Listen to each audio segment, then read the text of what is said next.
Yes, ready, start. All the honorable members have been supplied with copies of this declaration, and so I shall not read it over again. I shall merely point out very briefly some salient features of this declaration. It is a short and simple document in four paragraphs. The first paragraph, it will be noticed, deals with the present position in law. It refers to the British Commonwealth of Nations and to the fact that the people in this Commonwealth owe a common allegiance to the Crown. That in law is the present position.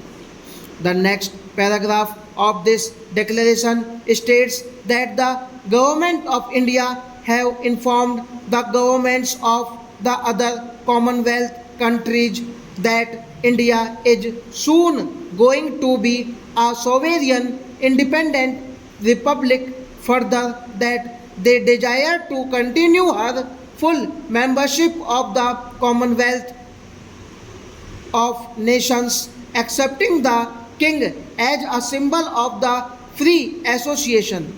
The third paragraph says that the other Commonwealth countries accept this, and the fourth paragraph ends by saying that all these countries remain united as free and equal members of the Commonwealth of Nations.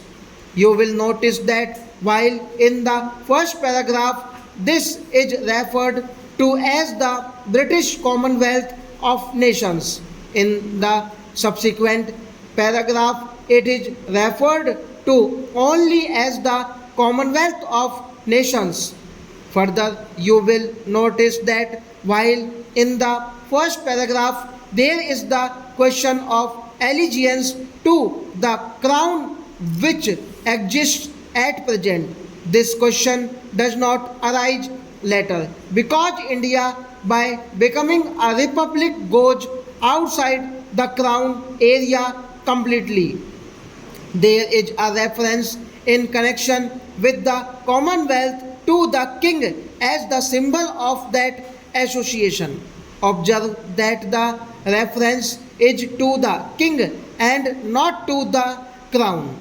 It is a small matter, but it is a certain significance.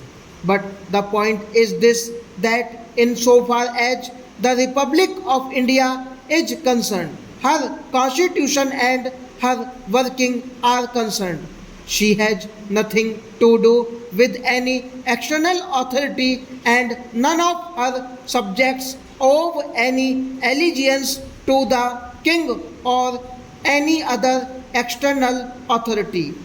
The Republic may agree to associate herself with certain other countries that happens to the monarchies or whatever they choose to be.